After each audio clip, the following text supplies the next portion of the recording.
Good morning. The Senate Armed Services Committee meets today as soon as the media allows us to see the witnesses.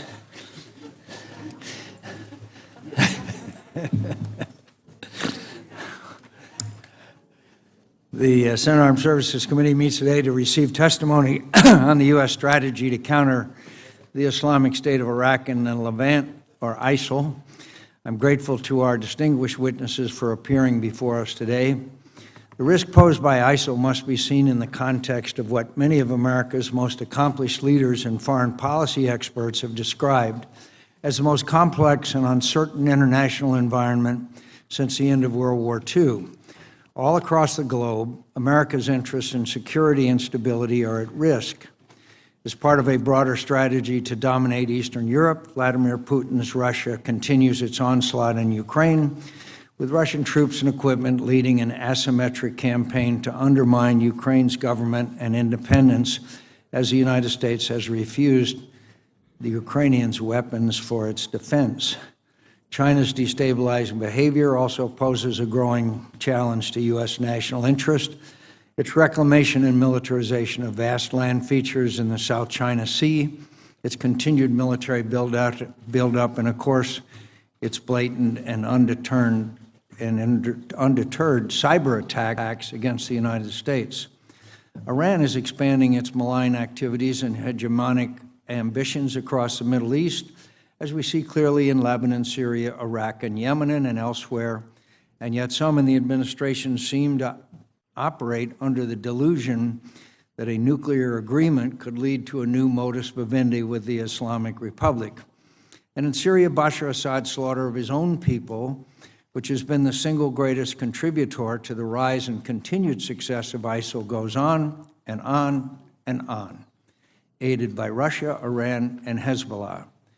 For 4 years, the president has said Assad must go as a part of a political transition in Syria, but conditions on the ground have never allowed it. Tragically, that remains true today. What each of these growing threats has in common is a failure of deterrence brought on by a dangerous perception of American weakness and lack of resolve, which our adversaries have taken as a provocative invitation for hostility. When it comes to ISIL, President Obama's comments yesterday at the Pentagon reveal the disturbing degree of self-delusion that characterizes the administration's thinking. It is right, but ultimately irrelevant, to point out, as the president did, that we have conducted thousands of airstrikes, taken out many ISIL fighters and much equipment, and pushed it out of some territory. None of the so-called progress that the president cited suggests that we are on a path to success. Since U.S. and coalition airstrikes began last year, ISIL has continued to enjoy battlefield successes, including taking Ramadi and other key terrain in Iraq, holding over half the territory in Syria and controlling every border post between Iraq and Syria. Moreover, the longer ISIL remains undefeated in Iraq and Syria, the more potent its message is to those around the world who may be radicalized and inspired to join the group and spread violence and mayhem on its behalf. It's not that we're doing nothing.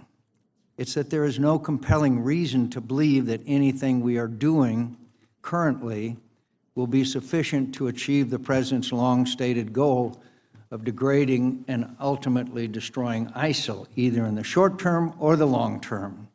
Our means and our current level of effort are not aligned with our ends. That suggests we are not winning, and when you're not winning in war, you are losing. The reality today is that ISIL continues to gain territory in Iraq and Syria while expanding its influence and presence across the Middle East, Africa, and Central Asia. There is no responsible ground force in either Iraq or Syria that is both willing and able to take territory away from ISIL and hold it. And none of our current training efforts of moderate Syrian, Sunni tribes, or Iraqi security forces are as yet capable of producing such a ground force.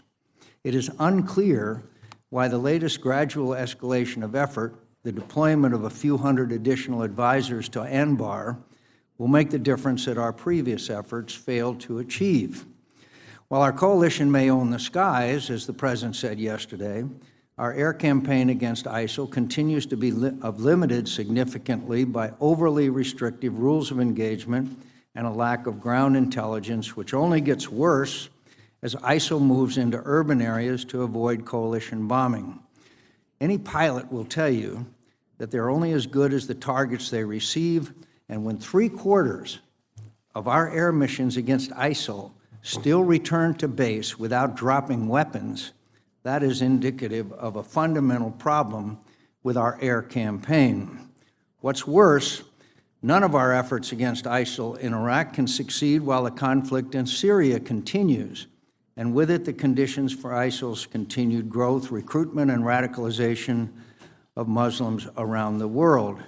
As published media reports indicate, our Syria Train and Equip program is anemic and struggling because our stated goal does not include going after Assad and his regime forces, and we still do not provide the forces we're training with the enabling capabilities to succeed in any engagement they may face inside Syria. Given the poor numbers of recruited and trained Syrian fighters thus far, I am doubtful we can achieve our goal of training a few thousand this year. But even if the program achieves its goal, it is doubtful it will make a strategic difference on the battlefield. Yes, we need a political solution in Syria, but no such solution is possible with Bashar Assad still in power. Unless and until the United States leads a coalition effort to put far greater battlefield pressure on Assad, a political solution will never be within reach, the conflict will grind on, and ISIL will thrive. The lack of a coherent strategy has resulted in the spread of ISIL around the world, to Libya, Egypt, Nigeria, and even to Afghanistan, where I visited last weekend. Afghanistan is certainly not Iraq, but the parallels are eerily familiar. As in Iraq, the United States is contemplating a drastic reduction in force presence that places at risk the hard-won gains of the last decade. While Afghanistan's security forces are improving in quality, they're still missing the same set of key capabilities the Iraqis were missing when the U.S. withdrew in 2011, including intelligence, aviation, special operations, and logistic capabilities. At the current pace, our military commanders know these capabilities will remain critically undeveloped at the end of 2016, when President Obama has announced that U.S. and coalition forces will dramatically downsize to a presence solely in Kabul. We have seen this movie before, and if we make the same mistakes, we should expect similarly tragic results. I do not want to attend another hearing like this with your successors trying to figure out a strategy to clean up after avoidable mistakes.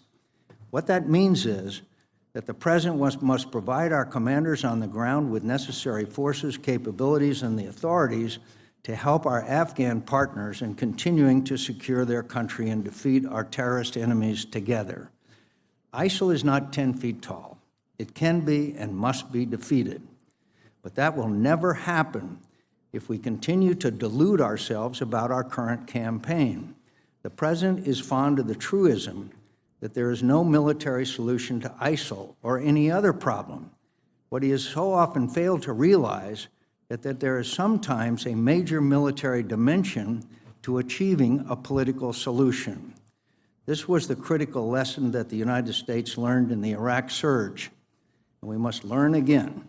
Security on the ground is a precondition to political reconciliation, not the other way around. The unfortunate irony is that a president elected in opposition to the war in Iraq is repeating some of its worst strategic mistakes. And what's worse, despite obvious indication that the current strategy against ISIL is failing, he has yet to find the courage of his predecessor to admit mistakes and choose a new direction. This needs to happen sooner rather than later, or the disaster the next president will inherit in the Middle East, but also far beyond it, will be overwhelming. It is clear we are living in a time of unprecedented turmoil. We see it on our television screens every day. ISIL spread across the Middle East, Russia's invasion of Ukraine, and China's maritime expansion in Asia. Once again, I thank our witnesses and look forward to their testimony. Senator Reid. Well, thank you very much, Mr. Chairman. Welcome, Secretary Carter, General Dempsey. Thank you. This morning's hearing is an important opportunity for this committee to hear from the administration regarding its strategy to counter the Islamic State of Iraq and the Levant, or ISIL. It follows up on the committee's hearings in May, which outside witnesses regarding the counter-ISIL strategy. ISIL, with its violent extremist ideology and brutal military capabilities, poses a clear threat to the stability of the Middle East, Africa, and beyond, and a threat to the United States and our partners' interests in those regions and indeed even in the homeland. ISIL's campaign to establish a caliphate threatens to create a breeding ground for training extremist fighters, attracting foreign fighters intent on returning to Western countries to carry out attacks, and inspiring others in the United States and elsewhere to commit violence. The American people recognize the threat posed by ISIL, but at the same time are appropriately wary, after nearly a decade and a half of U.S. military involvement overseas, about being drawn deeper into a seemingly intractable Middle East conflict. As part of the administration's whole-of-government strategy, the Department of Defense has the lead for 2 of the 9 lines of effort against ISIL and plays a supporting role for the efforts of a number of other departments and agencies. This committee has provided essential resources to the department to implement the strategy through funding of the Overseas Contingency Operations Fund, including the President's request for both the Iraq and Syria Train and Equip Funds and $1 billion for the Counterterrorism Partnership Fund. However, the severe cuts mandated by sequestration puts at risk the ability of the civilian departments of our government, including the State Department, the U.S. Agency for International Aid, Development, and the Department of Homeland Security and Treasury Department to carry out fully the other 7 lines of effort that comprise our counter-ISIL strategy. The effect of sequestration could be that the U.S. government is having to fight ISIL literally with one hand tied behind its back. The success of the strategy depends on getting both our military and civilian departments the necessary resources to confront ISIL. At this committee's hearing in May, several witnesses called for expanding the U.S. military involvement in Iraq and Syria in response to ISIL's seizure of the Anbar provincial capital of Ramadi and ISIL's gains in Syria. The President's announcement last month of an additional 450 U.S. troops to be deployed to Iraq to train and assist Iraqi security forces begins to address the critical need to bring local Sunni tribes into the fight against ISIL. We will be interested in hearing from our witnesses what additional steps they would recommend for expanding the presence of Sunni fighters in the Iraqi security forces and to ensure that Kurdish Peshmergas receive expeditiously the weapons they need to counter ISIL in the fight. In many respects, the current challenges in Iraq result from 2 intersecting forces: the rise of ISIL and the deterioration of the Iraqi security forces and complementary governmental capacities. Many of the factors and personalities forming ISIL can be traced to the invasion and occupation of Iraq. Planning for that war failed to account for deep-seated sectarian divisions between Sunni and Shia within the region, which gave rise to grievances that fueled the rise of ISIL. In addition, many of the factors contributing to the deterioration of Iraq's security forces can be traced to the actions of Prime Minister Maliki, in particular his replacement of competent leaders in the military with cronies loyal to himself. Iran's role in Iraq and the broader region must never be forgotten either. Many of the aforementioned actions by Maliki were at the behest of Iran, or certainly with their acquiescence. And Iran's influence on Iraq's political decision-making can be seen even prior to the 2008 visit of the Iranian President Ahmadinejad to Baghdad. Today, Iran has its own military boots on the ground in both Iraq and Syria, and it continues to support its proxies. We must keep a close eye on Iran and assess carefully their interests at the tactical and strategic level. As we work with the coalition to counter the threat of ISIL, it will be useful to obtain your perspective on these and other factors as we endeavor to reshape our policies and our strategy.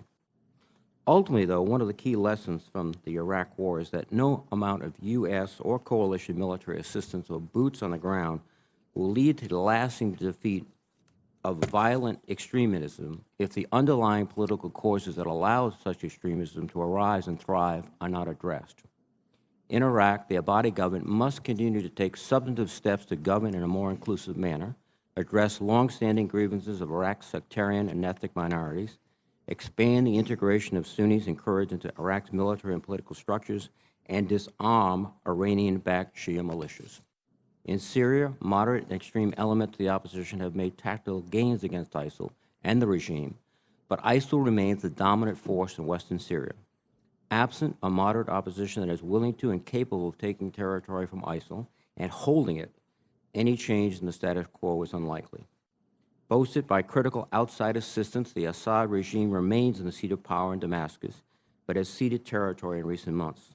Despite these territorial shifts in the ground battle in Syria, a defeat on the battlefield is not the most likely end to the battle in Syria. A political solution that addresses grievances in a broad range of constituencies in Syria is the only pathway to a sustainable solution. When I met with military and political leaders in Iraq earlier this year, they emphasized that U.S. and coalition forces are at the beginning of a multi-year campaign against ISIL. They stressed the need for strategic patience. I hope our witnesses today will provide their perspectives on just where we are in the long fight and what to expect in the coming months and years ahead, and I look forward to your testimony. Thank you, Mr. Chairman. Thank you. I welcome the witnesses. Secretary Carter. Thank you, Mr. Chairman, Ranking Member Reed, members of this committee. Thank you for the opportunity to come before you to address your questions and concerns about this campaign. And I want to especially thank the chairman for going to Afghanistan over his 4th of July weekend, which I appreciate. Visiting the troops means a lot to us, sir. And as all of you know from your travels around the world, there's a high demand everywhere in the world for American leadership. From Asia, where I saw some of you in May, to Europe, where I was 2 weeks ago. The Obama administration and the members of this committee have helped ensure that we meet that demand, and I thank you for that. Same is true in the Middle East, where we're standing by our friends like Israel, working to prevent Iran from acquiring a nuclear weapon and otherwise exercising malign influence, and confronting ISIL, which is the subject of this hearing. It was also the subject of a meeting yesterday at the Pentagon where President Obama and Chairman Dempsey and I discussed our counter-ISIL campaign with senior defense and interagency leaders.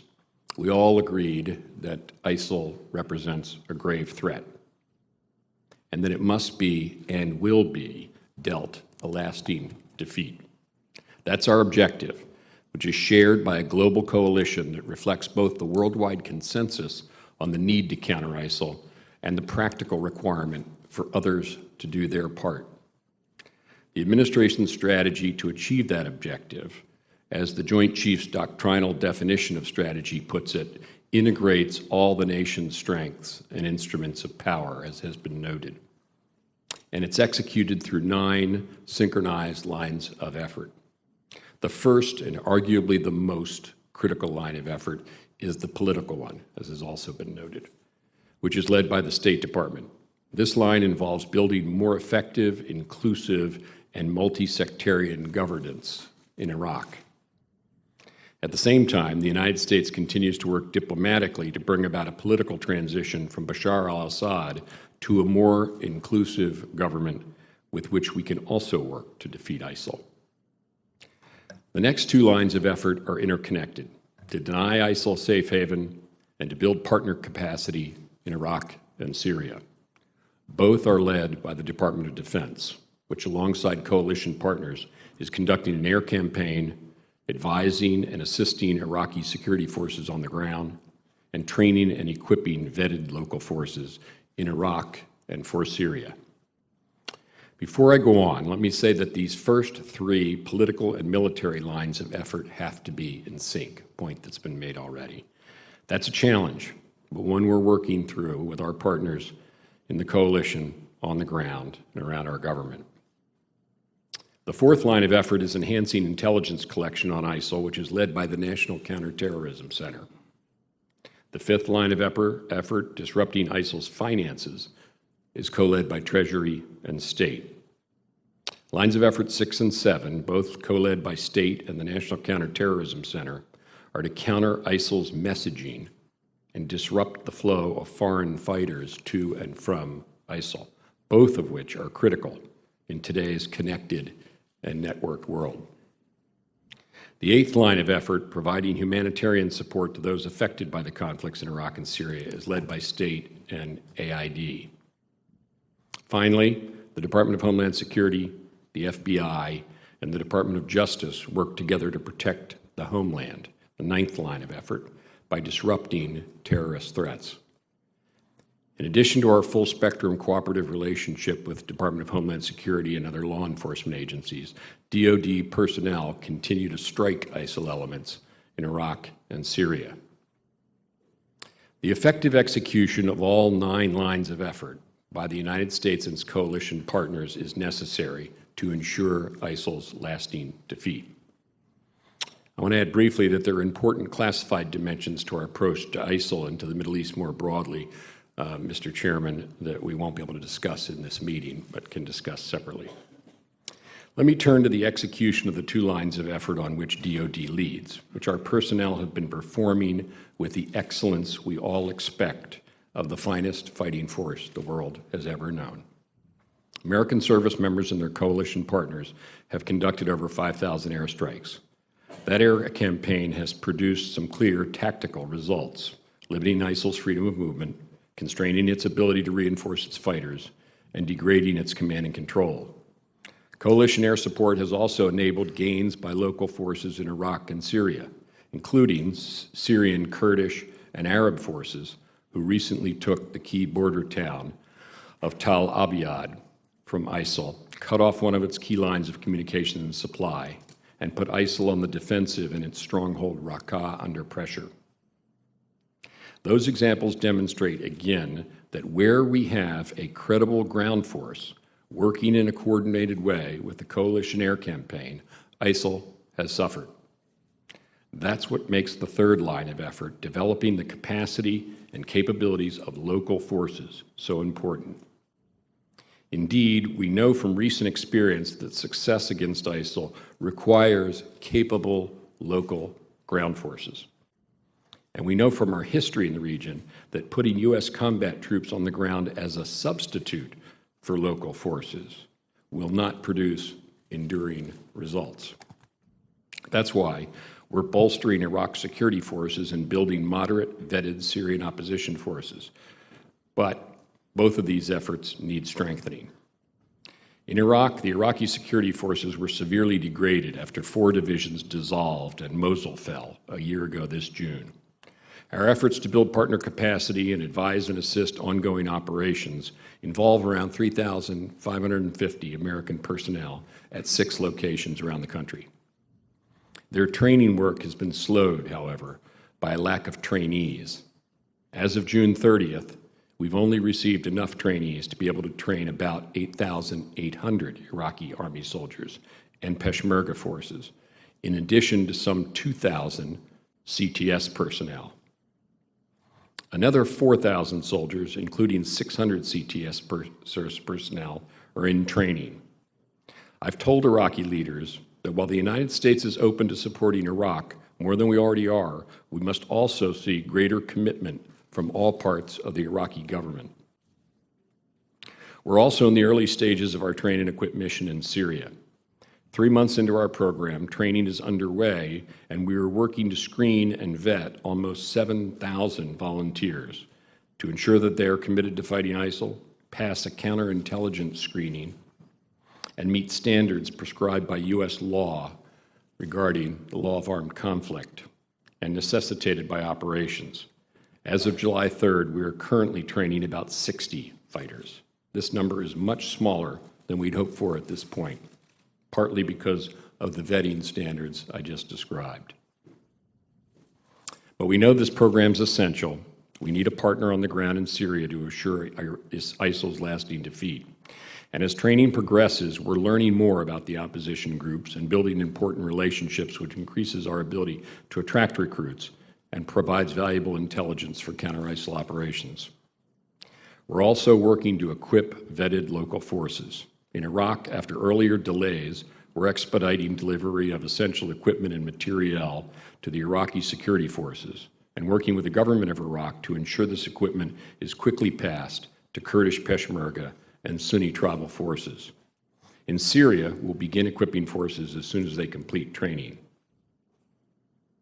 We're constantly assessing this approach. We did so after the fall of Ramadi, continued through yesterday with President Obama at the Pentagon. The strategy is the right one, but its execution can and will be strengthened, especially on the ground. In Iraq, we're focused on increasing participation in and throughput of our training facilities.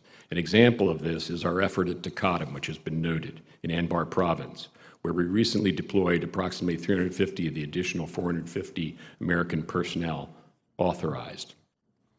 We assessed our presence at this military base would provide access to thousands of previously unreachable Sunni tribesmen. This is in support of the Iraqi government's own initiative to increase outreach to the Anbar tribes. As of mid-June, the Iraqi government has enrolled and armed an initial group of 800 Sunni fighters at Taqadum, and we're supporting the Iraqi training of 500 additional fighters now at Taqadum. The Iraqis have already identified 500 more trainees that will follow the current group, and will continue to work to ensure that these Sunni fighters, which are critical of the success of our campaign, have the training and equipment needed to effectively fight ISIL. I should also note that the Anbar Operations Center is located at Taqadum, which is another reason for that particular geography, so that we can advise and assist the Iraqi commanders there commanding Sunni forces. In Syria, we seek to capitalize on the recent successes in Kobani, Tal Abyad, and continue to strike ISIL's nerve center in Raqqa. At the same time, we're looking for ways to streamline our train and equip program's vetting process, which I noted earlier, to get more recruits into the training pipeline. We're also refining our curriculum, expanding our outreach to the moderate opposition, and incorporating lessons learned from the first training class. I'm happy to speak about that more. In conclusion, I sought to describe to you clearly the strategy, the Department of Defense's execution of its critical lines of effort, and where our execution can and will and must be strengthened. Achieving ISIL's lasting defeat will require continued commitment, steady leadership from the United States and our global coalition, hard work by our men and women in uniform, essential complementarity and synchronized efforts along the other 7 lines of effort, and most importantly, commitment and sacrifice by Iraqis and Syrians.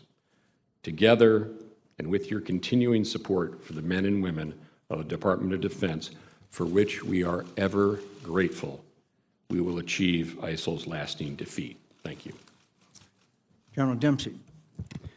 Thank you, Chairman, Ranking Member Reed, and members of the committee. I appreciate the opportunity to come back and to chat with you today about the military component of our strategy against ISIL. Our starting point has to be the strategic picture in context. I've said before that the global security environment is as uncertain as I've ever seen it. The world is rapidly changing everywhere, and we're seeing significant shifts in an already complex strategic landscape. ISIL is one of many concerns. As the chairman mentioned, we're contending with Russia's revanchism in Eastern Europe, China's assertiveness in the South China Sea, Iran's malign activities in the Middle East, technical advancements by North Korea, rising aggression of non-state networks, and a rapidly leveling playing field in cyber and in space. While our potential adversaries grow stronger, many of our allies are becoming increasingly dependent on the United States and on our assistance, and some of our comparative military advantages have begun to erode. What makes this uniquely complicated is that these trends are manifesting themselves simultaneously. Within the Middle East, I characterize 3 converging sets of complexity. First, several governments are struggling for political legitimacy because they're not sufficiently pluralistic or they're not sufficiently accountable to their citizens. Second, the centuries-old Sunni-Shia struggle is very evident. Weak states are less able to assert independence amid the tug-of-war between sectarian regional powers. And third, we're seeing rising competition between moderate and radical elements of Islam, and ISIL and others are taking advantage of that competition. Within this evolving global context, the role the United States military is taking against the trans-regional threat of ISIL is appropriately matched to the complexity of the environment and is at a level of effort that is sustainable over time. Military power alone, as we've said, will not solve ISIL. I don't think anyone here would disagree with that. All 9 lines of effort need to be considered in the aggregate. This campaign focuses on actively reinforcing and hardening our partners in the region who must, and in most cases are, taking responsibility for their own security. And that's an important point. Enduring stability cannot be imposed in the Middle East from the outside in. The fight is enabled by the coalition, but it must be owned by those regional stakeholders. It bears repeating that this is the beginning of a complex, nonlinear campaign that will require a sustained effort over an extended period of time. We have to be just as agile as the network of terrorists we face. We are constantly evaluating our approach and making sure we're resourcing it appropriately, balanced with our other global commitments. But 4 years and counting of budget uncertainty have made this balance distinctly harder. Thank you, and I welcome your questions. Thank you, General. Ms. Secretary, let me clear up a couple of points before we get into the strategy. You've stated before you would recommend a veto of the NDAA to the President. Is that your position? He stated restated his position yesterday, and I support it. I'm happy to give the reasons for that, if you'd like, Mr. Chairman. Sure, but you might answer also in your answer. Do you choose between fully funding the President's defense budget request with OCO funding or funding defense at sequestration levels? Well, the short answer is I'm hoping we can do better than that. My view hasn't changed since I came up here a few months ago on this issue, and the chairman alluded to the problem. I very much hope that a way will be found to come together and get beyond the gridlock that we have, and to give us a normal budget process that provides a stable runway for the department. And I'll explain why that is so important. We've been going 1 year at a time budgetarily now for several years straight, and it's extremely disruptive to the operations of the department. It is managerially inefficient because we're in this herky-jerky process. It is difficult to have a multi-year national defense strategy, which we must have, with 1 year at a time perspective. It's difficult to run large programs, shipbuilding programs, aircraft programs efficiently in a 1 year at a time budget. I also believe, Mr. Chairman, that our people deserve better. That is, they need a horizon in front of them. Our military people and their families. And last, I travel around the world, as you all do, and it's embarrassing that we cannot, in successive years now, pull ourselves together before an overall budget approach that allows us to do what we need to do, which is we program in a multi-year manner. Not in a 1 year at a time manner. So for all those reasons, Mr. Chairman, I just appeal. It's not something that I have any particular expertise in, and it's obviously much bigger than defense because, as noted, the success of this campaign and the success of our national security hinges importantly, very importantly, on this department, the department that I lead, but also on law enforcement and homeland security and diplomacy.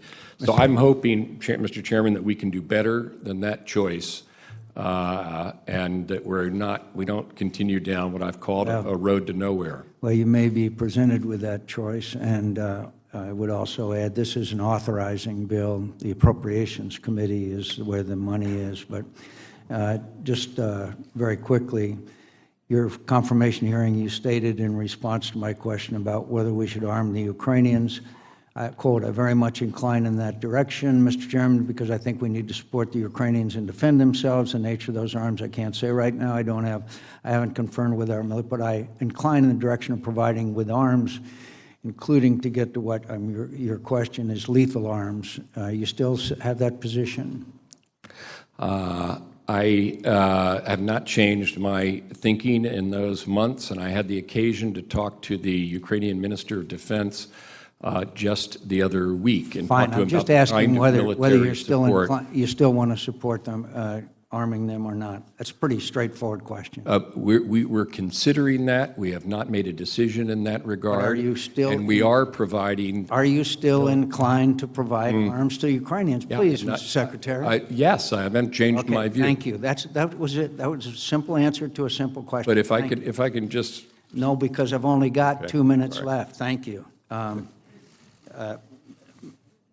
Now we are, 5,000 airstrikes have been conducted. 75% of the airstrikes return without having dropped a weapon.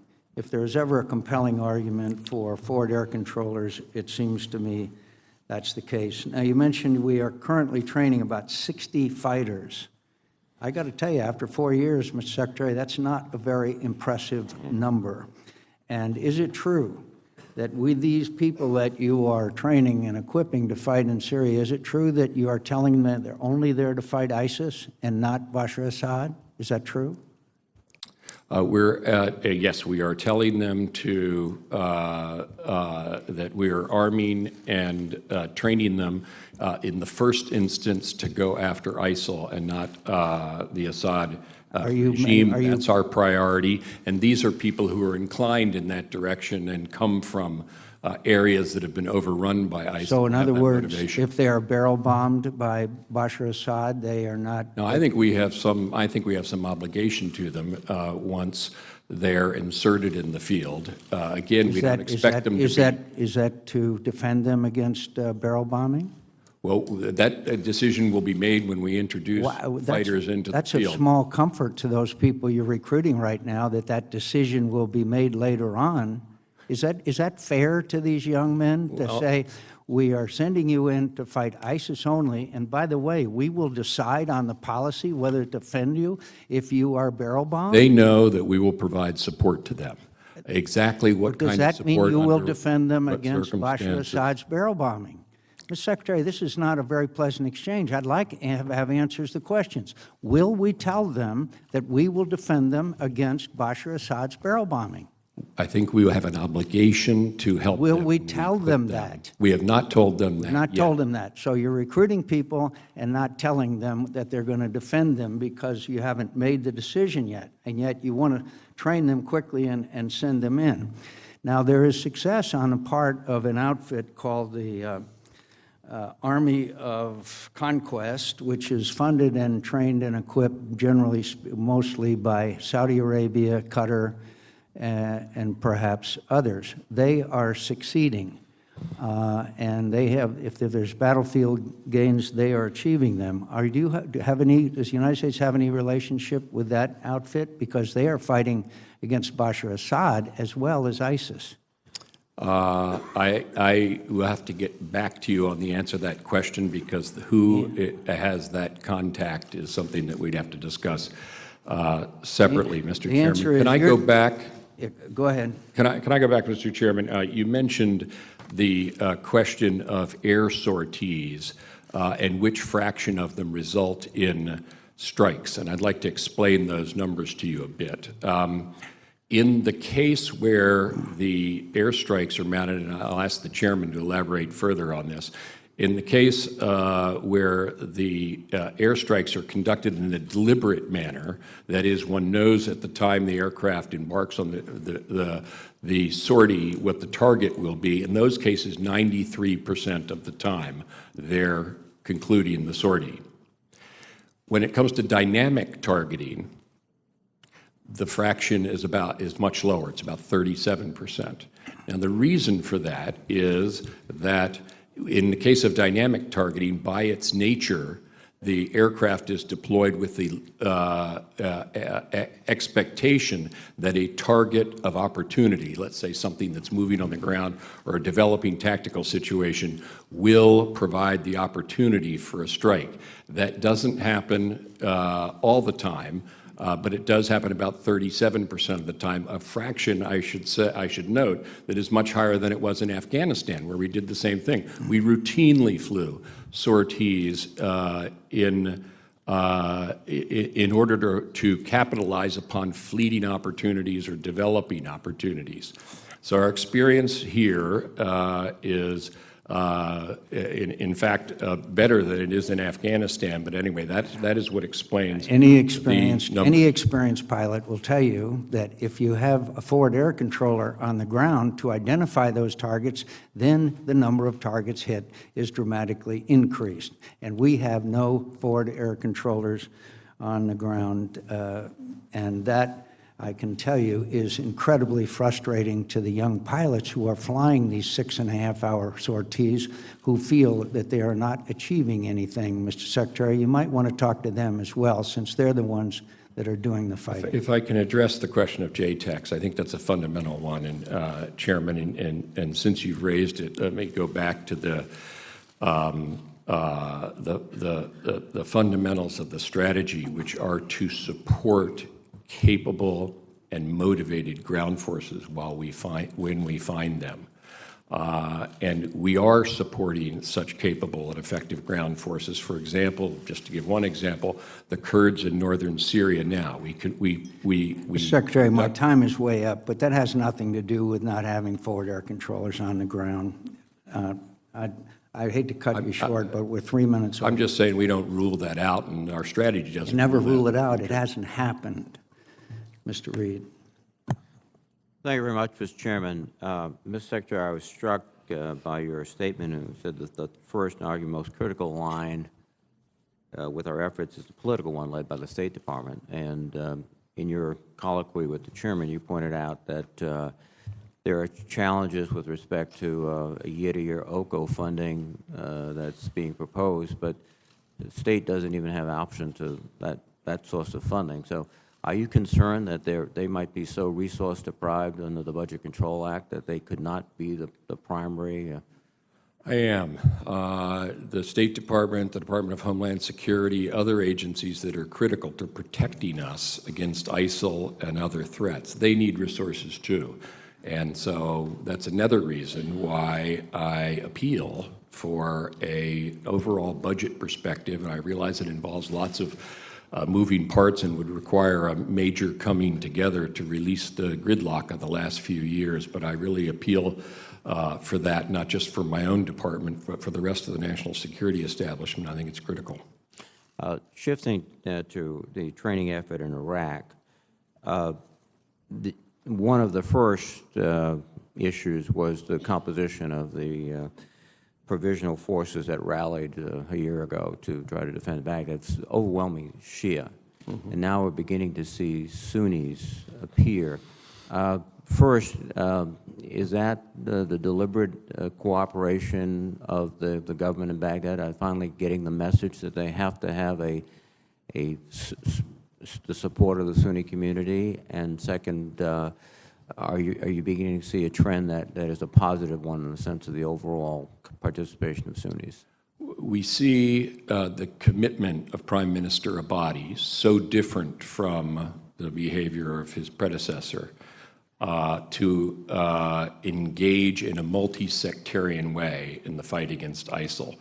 That includes the Kurds and it includes Sunnis. Now, that's gone slowly, which explains why the numbers are small. We expect them to grow. We hope they grow. But what we need from the Iraqi government is the enrollment of Sunnis in the Iraqi security forces and the commitment of the Iraqi government to pay them, to equip them with our help, which we provide, and then to get back to the chairman's question about direct support to them, when we have effective ground forces under the control of the Iraqi government, we are prepared to do more to support them. But we need to have those effective ground forces because local forces on the ground, we know from experience, is the only way to create a lasting defeat of ISIL, and that's what the strategy is all about. General Dempsey, can you comment on your perception of the situation in terms of Sunni forces in Anbar province particularly, and the government in Baghdad's relationship with them, expediting weapons, providing support more than rhetorically, but actually? Ken, Senator, thanks. as the Secretary mentioned, the good intentions of Prime Minister Abadi have not always been met with activity at echelons or levels of bureaucracy beneath him. And so there was a period of time when, frankly, we had the capability to bring them in, but we couldn't generate the recruits. That situation has improved, I think, probably as a result of their failure in Ramadi. And what we see now is a renewed effort by the Prime Minister to empower his ISF, his Iraqi security force leaders, to reach out to the Sunni tribes and to arm them. It's our policy to do that through the central government, not directly, because our objective is a unified Iraq. If it became clear that that wasn't going to happen, we'd have to reconsider the campaign. One of the observations is the leadership at the tactical level, all the way up to brigade and division of the Iraqi security forces, continually seems to be unimpressive. Is there active changes going on right now to ensure that the leadership at the brigade, division level is competent? In fact, it is startling because it appears that ISIL, in fact, there is some indication there are former Ba'athist officers operating with them, are much more operationally and tactically capable than the Iraqi security forces. Your comments? I do, sir. We tend to look at the tactical shifting and who owns how much territory and how many airstrikes, for example, but we also need to watch Iraqi leadership changes. Recently, that we received an open source report that their chief of defense would be retired. We consider that to be a very positive thing. There's issues up and down the chain of command.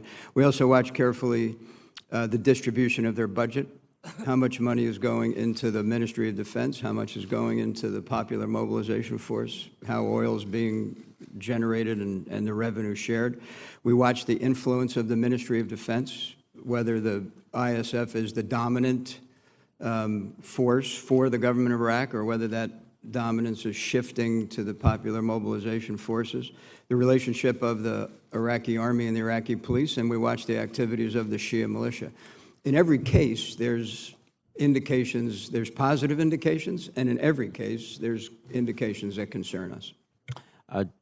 Quickly, Mr. Secretary, because you have just a moment left, the issues come up about the training and equipping of forces going into Syria. I would presume, and the General might want to comment also, that part of the plan to insert these forces would be to protect them as much as possible from any type of response, to focus them on ISIL, but also to put them in places in the country where they would be much less likely to be engaged. But if they were engaged, they would not only have the right to defend themselves, but my presumption would be we would assist them from defending themselves from attack. Is that a fair estimate? That's my feeling. That's what I said, that I think we have an obligation to do so. You're right. I don't expect that occasion to arise anytime soon. And to get to the chairman's point earlier, in the very first vetting, the thing, Mr. Chairman, that made the numbers so small, and I said the number 60, and I can look out at your faces and you had the same reaction I do, which is that that's an awfully small number. Why is that number so small, this in the first class? And the reason for that has to do with the criteria we apply, and some of this is the law, to these recruits. We do counterintelligence screening. We make sure that they, for example, aren't going to pose a green-on-blue threat to their trainers, that they don't have any history of atrocities. These are all things that are required of us, and that they're willing to engage in the campaign in a way that's compliant with the law of armed conflict. All of this is the legal, and I would say principled, I'm not arguing with it, policies of the U.S. as far as those fighters are concerned. And that's why 60 of them got out the other end of the process. Now, General Nagata, who's doing the training, I indicated he's got 7,000 more, expects that we'll do better as we get better. And that number 60, which is not impressive, will get larger over time as he learns more, to get to the chairman's earlier point about the groups that are willing to cooperate with us. But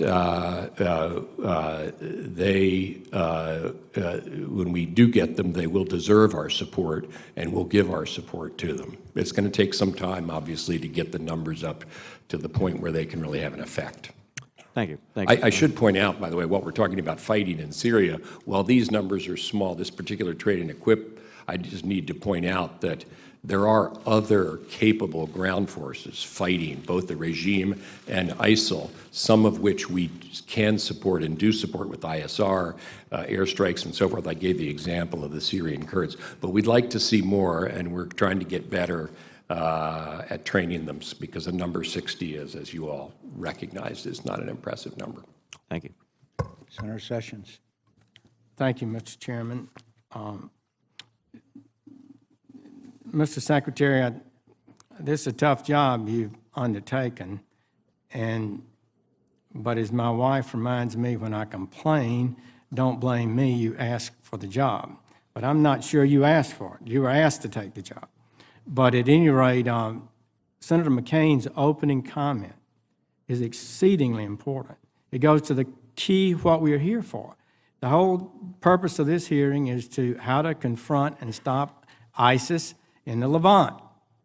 So we want to talk about that, not all these other strategies, General Dempsey, other threats around the world. We need a strategy on this problem.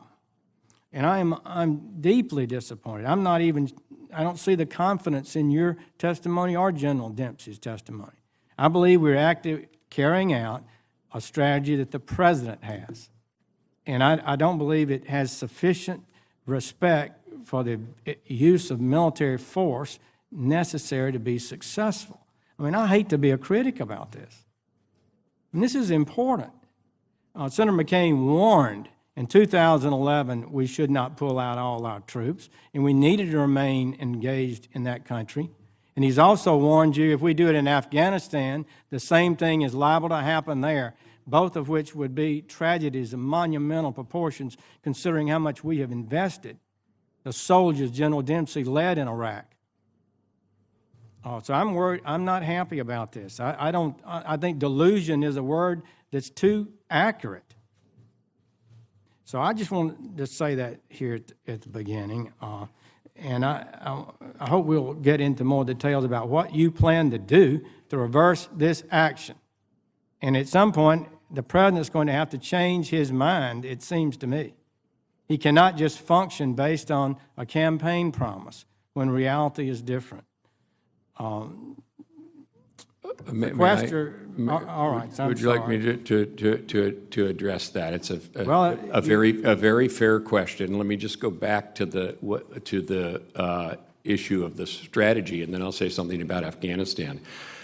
The strategy is for defeating ISIL on the ground in Syria and Iraq is to train and then enable local forces. That takes some time. I know it's difficult. General Dempsey was training the Iraqi forces 8 years ago. I visited him in Iraq.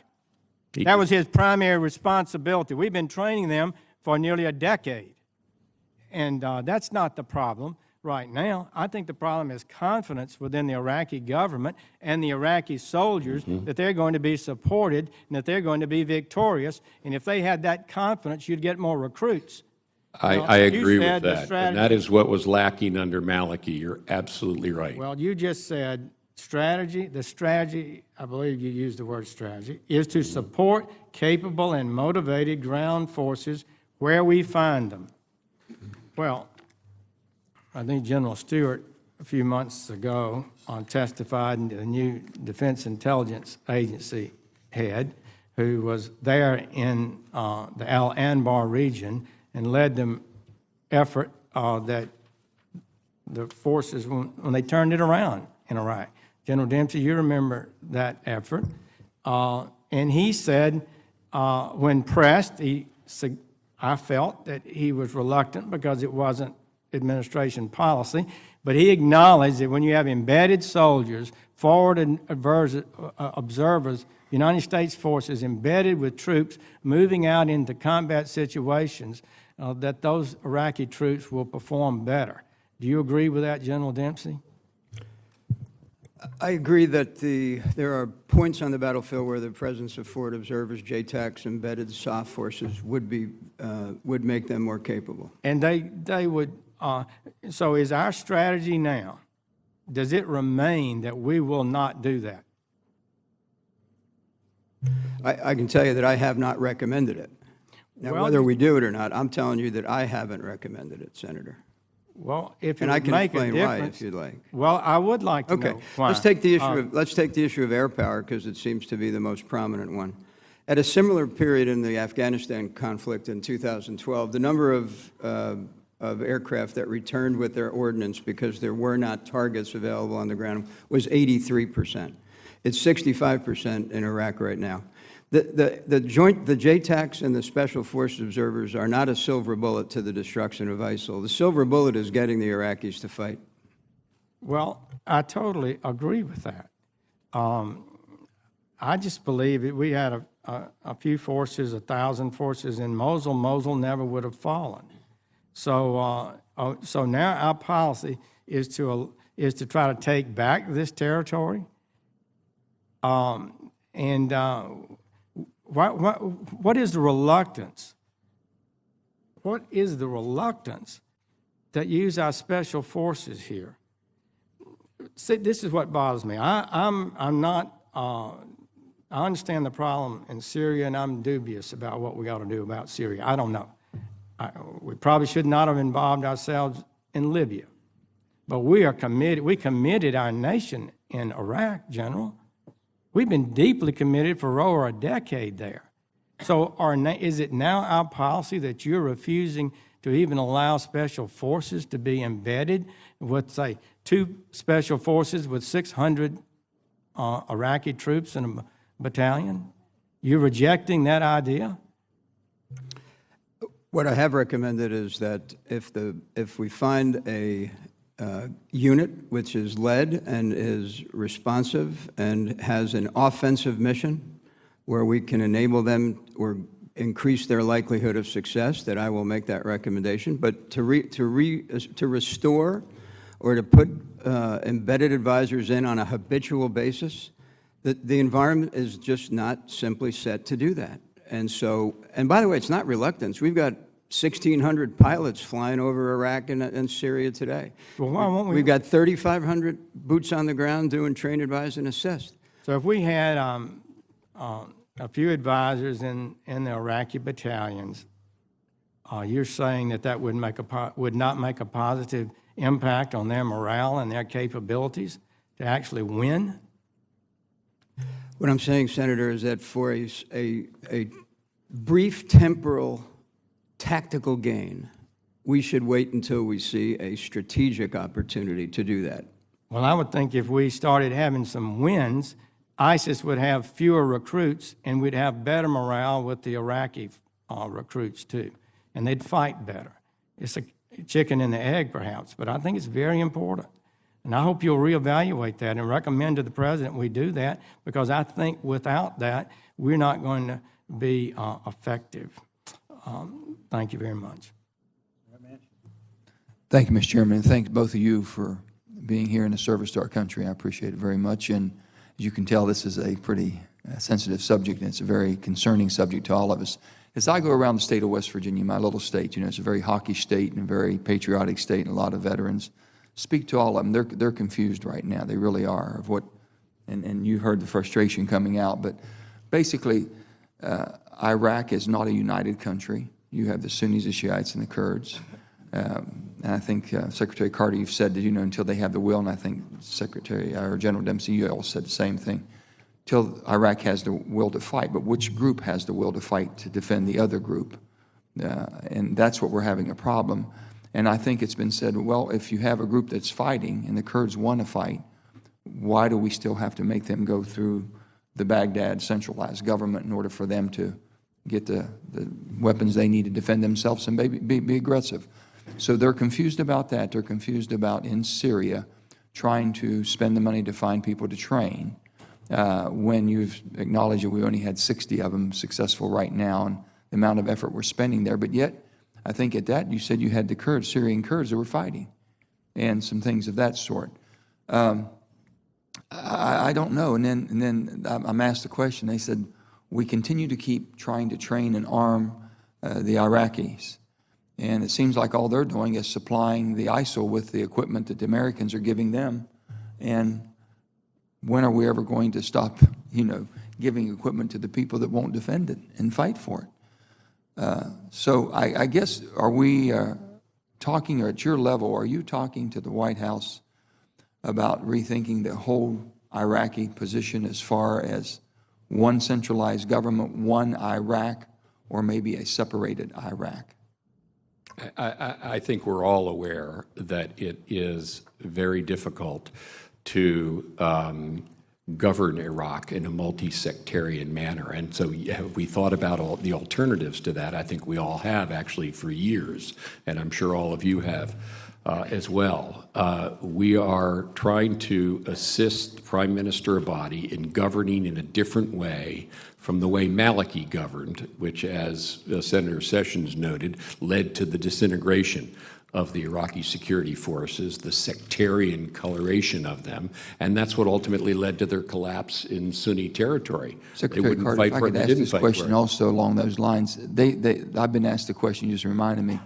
They said, didn't we see signs that Maliki was incompetent, that he would have gone strictly to a sectarian position as he did, not for a strong, united Iraq? Did we not, with all the people we've had there, did we not see that coming and could not have averted that from happening?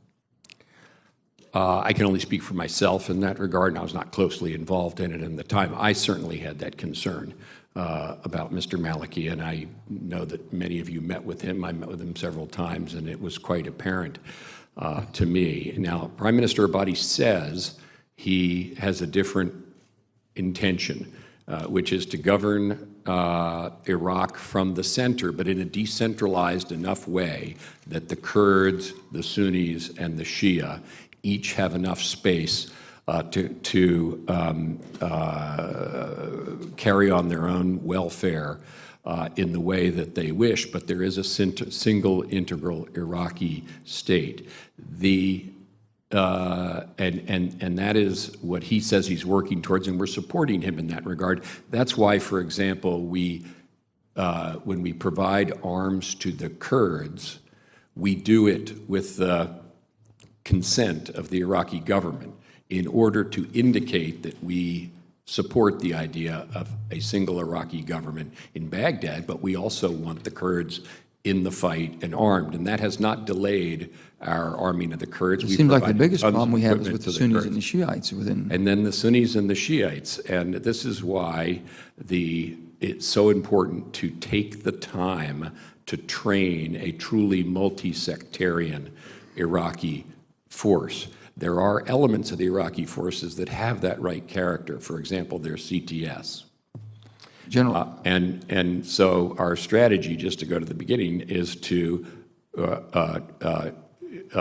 train and equip those local forces. They're essential. Then we can help them. And it is a chicken and egg thing, except that you need to have the capable and motivated ground force. Then we can enable it rather than to substitute for it, which doesn't lead to a lasting result. I would think, General Dempsey, is that it's been pointed out here that, we've spent multiple years, 10 years plus, $1 trillion, lost a lot of lives in Iraq, and we had 100,000 troops there at one time trying to train and defend and get them motivated, and that didn't work. So that's the hard question. how do you go home and answer that? How do I go home and answer that we're going to try this over again? Maybe we'll do a better job of retraining. I think that was the frustration you've seen coming out of Senator Sessions. Well, I share it. But I think it's probably worth mentioning that my judgment about how this will evolve over time is that it's a generational issue. It is trans-regional, Senator. It is elements of it in Afghanistan. We see it in Iraq and Syria. We see it in the Sinai. We see it in Libya. And we can't just focus like a laser beam on one part of it. It has to be pressured across it. And so what we're trying to do is achieve an enduring defeat, which means we got to work it through partners, because they have more to gain and more to lose. And finally, we've got to find a sustainable level of effort, since I do believe this is a generational challenge. Yeah, and I just think that basically my question would be overall, are we trying to defend the British lines that were drawn 100 years ago and putting people in a territory that they don't believe that's their country? I mean, why are we forcing something upon people that don't want to accept? So I'll just follow up with you. I also share that concern, that the Mideast will never be the Mideast again. Yeah. And so everything that I recommend to the Secretary and to the President is recommended with the intention of being flexible enough that we can build upon it if we do find that inclusive national unity government in Iraq or not. Thank you. I can't help but mention the situation was stabilized after the surge, and we had won. And we predicted if everybody was pulled out that the situation would descend into chaos. It is a fact that thanks to General Petraeus and the surge and great sacrifice, Iraq war was won. And to ignore that in that conversation, Mr. General Dempsey, is to me intellectually dishonest. Mr. Chairman. Senator Ayotte. Mr. Chairman, just for the record, President George W. Bush signed an agreement with the Maliki government to withdraw all forces. We'll have this debate 2011. later on, but it was clear that we could have, and everybody knows they could have, and the people who were there knows they could have. Senator Ayotte. I want to thank both of you for being here, for your service to the country. We appreciate it. I wanted to ask you, Secretary Carter, you had said in answer to Senator Manchin that, in fact, the arms that we're providing to the Kurds, we're doing so with the consent of the Iraqi central government. Does that mean we're doing it directly, or are we going still through the Iraqi central government? Well, first of all, we're not the only ones, but we and others basically convey the weapons directly to the Kurds, but we inform the Iraqi government and get their formal consent to it. So it doesn't delay the arming of the Kurds, but we're trying to stick up for basically the central government. Because previously we had heard complaints about it originally going through the Iraqi central government and then to the Kurds. So I'm glad to hear that we're directly providing it to the Kurds, letting the Iraqi central government know what we're providing. Mr. Barzani was here in town. You may have met with him a few weeks ago, and he was grateful for what was being provided, and he noted that the delays, which is the principal problem that were experienced early on, are not being experienced now, either in the shipment of our equipment or that of others. For example, the Germans providing anti-tank munitions, which they value very much. But we are trying to stick up for the principle that Iraq is a single, unitary, multi-sectarian state. And difficult as that may be, that is much preferred to the alternative, which is the sectarian disintegration of Iraq. Let me follow up. So clearly the Kurds are capable and motivated. And at this point, what are they receiving all of the weapons that they've asked for? Because as I understood it, ISIS unfortunately has captured some of the armaments that we left in Iraq, and some of them heavy armaments. The Kurds are quite effective, but it's hard if you're out-armed. And are they now receiving, what have they requested that we're not providing, and if so, why? I'll let Chairman Dempsey answer that, but again, just to say it's not just us. I think there are more than 12 nations overall arming the Kurds, and I noted I was with the German defense minister over in Germany last week, and she was providing to the Kurds these critical anti-tank weapons of a kind the Germans make that is especially effective. So it's not just us, and the Kurds are an example of what we're looking for, which is an effective ground force that'll stick up for itself, hold together, take and hold territory, and that's why we're providing them with support. So we agree with that. I think that there's been broad agreement on that, and so we just want to make sure that they have what they need.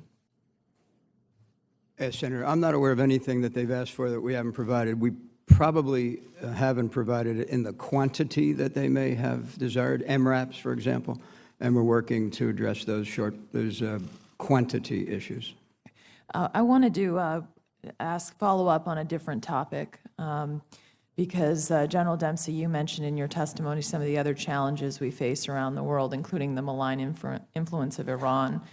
And recently, I read it today in the press that, in fact, Iran was actually pushing for the lifting of the arms embargo at the UN, and also the resolution that bans Iran from developing ballistic missiles. So I wanted to get both of your thoughts on those two issues and the importance of, as we look at Iran's malign influence in the region. As far as I can tell, we still see Iran not only supporting the Assad regime, Hezbollah, the Houthi rebels, and also we've heard reports on the Taliban undermining our interests. So your thoughts on those two issues? I'll start, Marty, if it's okay.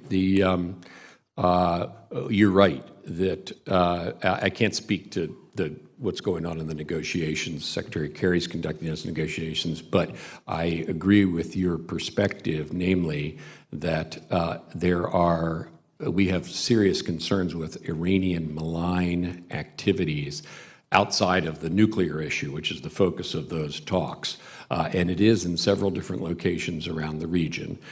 And whatever happens as far as an agreement over the nuclear program with respect to Iran is concerned, I think we, and certainly I feel this, have a clear duty in the Department of Defense, first of all, to defend our friends and allies, keep a robust posture in the Gulf, our friends and allies to include especially Israel, maintain our robust posture, and continue to maintain the military means to strike Iran's nuclear program if we were ordered to do so. We work on all three of those things, and we'll work on them whether or not an agreement is reached in Geneva. So just to be clear, Secretary, it doesn't sound like, based on what you're saying, given their malign activities in the region, that it would be a good idea to lift the arms embargo right now on what Iran receives. Would you agree with me on that? No, we want them to continue to be isolated as a military and limited in terms of the kind of equipment and material they're able to. And also, can you explain to us why is it important that we also continue to stop them from having an ICBM program? Because we know we know they have one. Yeah, but also that's from the development. The reason that we want to stop Iran from having an ICBM program is that the I in ICBM stands for intercontinental, which means having the capability to fly from Iran to the United States, and we don't want that. So that's why we oppose ICBMs. Chairman, do you want to add anything on any of those points? Just to answer your question, because you posed it to both of us, we should, under no circumstances, should we relieve pressure on Iran relative to ballistic missile capabilities and arms trafficking. Thank you. I also just wanted to point out something, Secretary Carter, when the chairman had asked you about the defense authorization. One thing that I think needs to be pointed out, the president has said he will veto it. The defense authorization received 71 votes in the Senate. I would describe that as very bipartisan, and so it troubles me that he would seek to veto something that received 71 votes. Thank you, Mr. Chairman. General, thank you. Secretary, thank you. I just got back from Iraq with Senator Kaine, who led our trip. And one of the meetings we had was with a number of the Sunni tribal leaders, and some of them were from the Haditha area. And in talking to them, they said, we have stood with you, we have faith with you, but we have people who are now eating grass in our town. We have no food, we have no supplies, and we have been told the only airlift that can come in would be on military transport. Is there anything you can do to help feed our people? And so I wanted to put that before you to see if there's something we can do to be of aid to these individuals.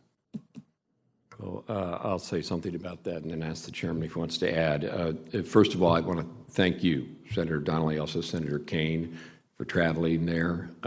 We appreciate it on behalf of the 3,550 members of our armed forces that are in Iraq and conducting this fight. Thank you for taking the time to go visit them this 4th of July weekend. The humanitarian situation is yet another tragic consequence of what's gone on in ISIL. It remains one of the coalition's efforts, as I indicated in my opening statement, to relieve the humanitarian situation. That's very difficult to do when there is not order and control in the ground. And so this is why we need to get a security situation that's stable, ground forces that are capable of seizing territory, holding territory, and governing. That's the only way to get the humanitarian situation turned around, either in Iraq or in Syria. It's very sad and it's tragic. And in the case of Iraq, as has been noted, something brought about by the reemergence of sectarianism in a really tragic way. Chairman, you want to add anything?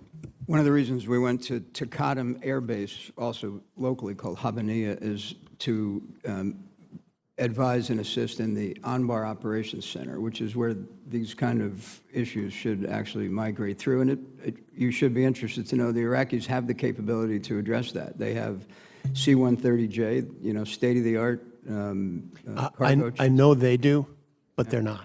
Yeah, well, we'll pass it to the guy who's embedded. And when you're hungry, your stomach doesn't tell you want Iraqi food or U.S. food. You just want help. And one of the bonds created with these tribal leaders is they said, we've always felt we could count on you. And to follow up on that, as we look at Ramadi and other areas in the Iraqi armed forces, one of the great tragedies of this whole thing was that the number of ISIS fighters in Ramadi was extraordinarily insignificant in terms of the overall number, but the Iraqi forces headed the other way. And so I wanted to hear your thoughts on making sure that the Iraqi forces know that there's no back door anymore. There's only one way through Ramadi, and that's forward.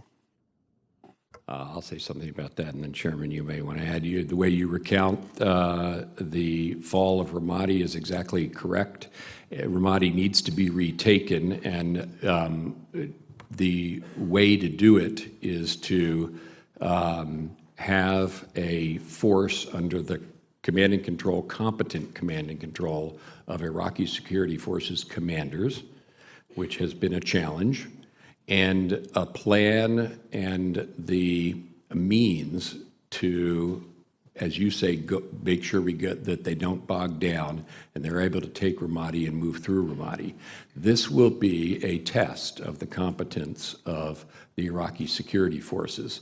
And it's a test that they must pass, and therefore our and the coalition's involvement is to try to train and equip and support them to be successful. And we're going to take the time and encourage them to take the time so that the operation, when they do conduct it, is successful. One of the side spin-offs that when it is successful and Ramadi is taken back is that ISIS will then look for a quick PR claim somewhere else. Yeah. And so I just want to make sure that we're ready in surrounding towns and in surrounding areas that when Ramadi falls, we know they're going to step somewhere else, and that we have a plan in place to protect those other towns as well.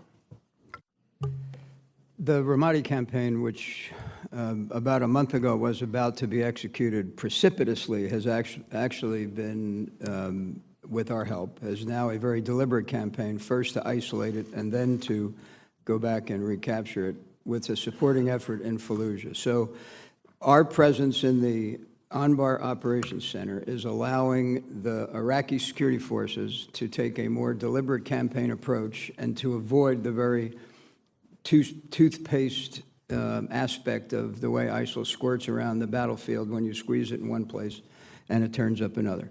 But this is very much us helping them understand the threat and formulate a campaign to address it so that they get credit for it and that they become credible to the people of Al-Anbar province? Well, as I'm sure you know, the Sunni tribal leaders, they have a tremendous value for the relationship they've established over the years with the United States, established in blood and treasure. And so what gives them confidence more than anything is knowing that not that our soldiers are in the front, not that our soldiers are in the combat, but that we're there to help guide and help provide advice and help provide plan and help provide air cover is the other thing that they talked to us about. They said, you have no idea how our spirits soar when we see your air assets. And so they want to make sure that all of that is going to be in place as we move forward. Then they're willing to buy in. If not, they feel their families are exposed. One last thing I wanted to ask you, I see my time is running short, and that is in Syria, and you don't have to answer this, I'll ask second round. You know, the question comes up, so when Assad goes, if Assad goes, how does the space get filled with people who we think can be of help as opposed to Nusra or ISIS? And I know that's the tremendous challenge you have too. And it seems like we are getting further behind the curve as opposed to in front of the curve on that question. Thank you, Mr. Chairman.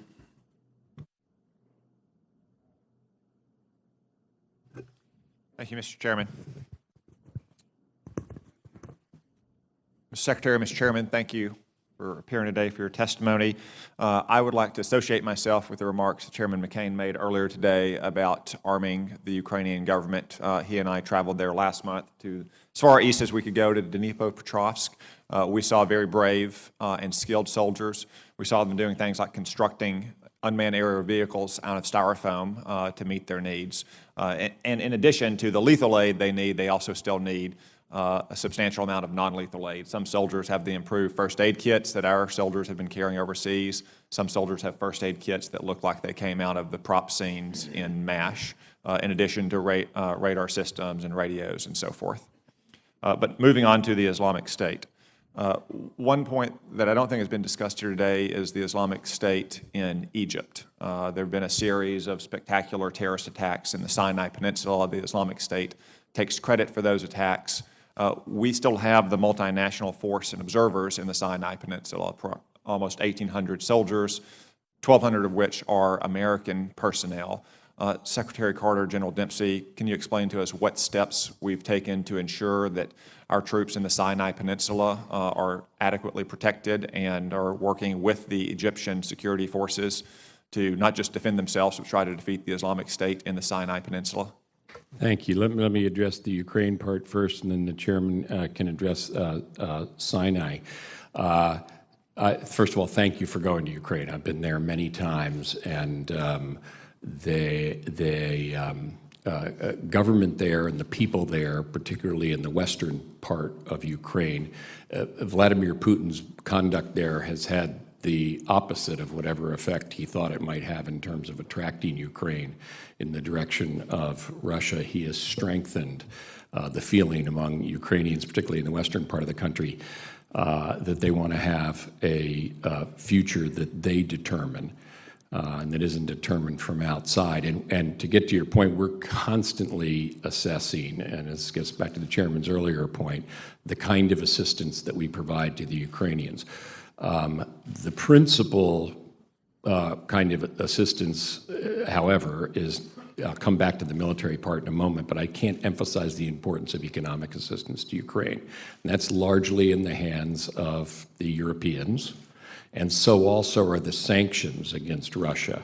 And that's really the main event.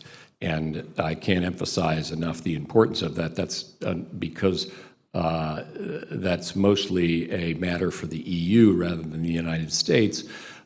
We are less directly involved, but we certainly support the EU, both in its sanctions against Russia, which we share, but theirs are more important because their volume of trade is greater, and also their efforts to strengthen the Ukrainian government and economy, support reform there, and the independence of Ukraine. I did talk to, as I mentioned, to the defense minister there about what he needed, and his principal focus was on training. And so, as I said, we'll constantly reassess that, but we are assessing that, and I'm open to what we do in the future. I've indicated that. I continue to indicate that.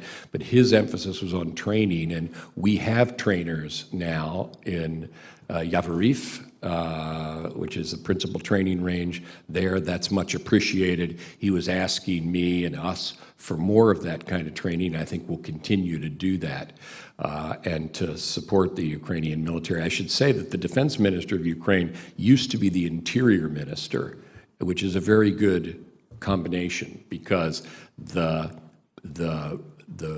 Russian and separatist threat is a hybrid kind of threat.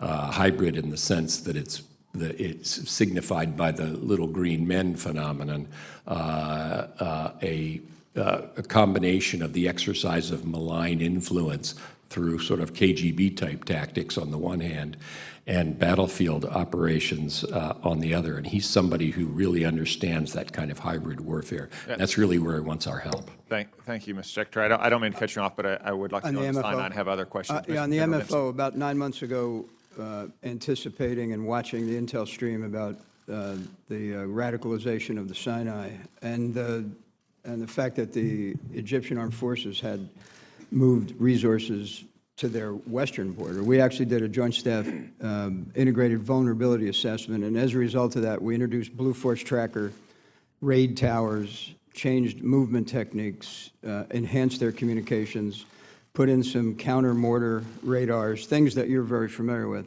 We also have been in touch with our Egyptian Armed Forces colleagues. They've increased the number of they've brought back Egyptian Armed Forces into the Sinai. They accompany us on our movements when we make them. And of course, we recently released some of the capabilities that had been withheld from them so that they could address their terrorist threat in the Sinai. You're confident that American personnel in the Sinai currently has adequate protection against terrorist activity there? I'm confident that they are adequately protected today, but I fully expect that threat to increase. And in fact, I recently had a conversation with the Secretary about the future of the MFO mission, which, as you know, really hasn't changed in the last 50 years. Thank you. I'd now like to move to the heart of the Middle East and the Islamic State. For the record, I think the Islamic State is a grave and growing threat.